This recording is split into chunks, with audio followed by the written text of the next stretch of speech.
नमस्कार साथियों, सफल होने का और जिंदगी भर सफल बने रहने का सूत्र बता रहा हूँ। अगर आप कुछ भी लेना चाहते हो तो साथियों पहले अपनी तरफ से देना स्टार्ट कर दो। जब आप देना स्टार्ट कर दोगे तो आपके पास बदले में आना स्टार्ट हो जाएगा। जैसे साथियों पेड़ ऑक्सीजन देते हैं, बदले में उनको वर्षा मिलती है। साथियों जहाँ पेड़ पौधे हैं और लगातार प्रकृति को ऑक्सीजन दे रहे हैं वहीं वर्षा होती है।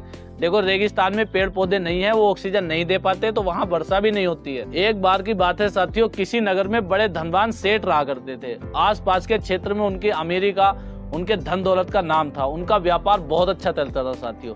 साथ ही साथ वो एक काम करते थे, वो फ्री भंडारा चलाते थे साथियों। और जैसे जैसे उनकी कमाई बढ़ती थी वैसे वैसे वो भंडारों की संख्या भी बढ़ाते रहते थे साथियों।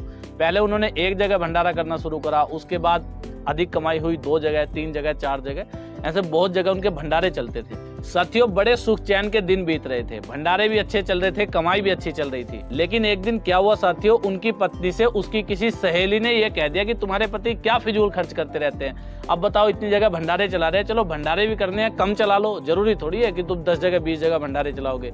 उसकी पत्नी के दिमाग में बात आ गई। उसने अपने पति से कहा कि ऐसा क्यों नहीं कर लेते आप।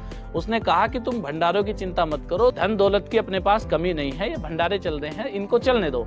उसने कहा मैं इनको मना नहीं कर रही, लेकिन तुम जैसे तुमने ज्यादा चला रखे हैं कम चला लो, 4 की जगह 3 चला लो, 2 चला लो। अब 1 दिन 2 दिन जब रोज रोज उसने ये बात अपने पति से कही तो साथियों उसकी भी समझ में बात आ गई। उसने सोचा मेरी पत्नी इतना जिद कर रही है तो चलो कोई बात नहीं, 1-2 भंडारे कम कर देता हूँ। तो 1-2 जगह के भंडारे साथियों उसने बंद कर दिए। जैसे उसने 1-2 जगह के भंडारे बंद करे वैसे उसका काम थोड़ा हल्का चलने लगा, उसे पैसों की जरूरत पड़ने लगी। उसने 1-2 भंडारे और बंद करे साथियों, ऐसे उसको बिजनेस में और पैसों की जरूरत पड़ने लगी। उसका काम हल्का चला, उसने और बंद करे। धीरे धीरे करके उसके साथियों सारे भंडारे बंद हो गए, सारे जहां भी चल रहे थे सब जगह बंद हो गए और इधर उसका काम भी सारा ठप हो गया। तो साथियों मैं समझाना ये चाह रहा था, जब तक आप देते रहोगे तब तक आपको मिलता रहेगा।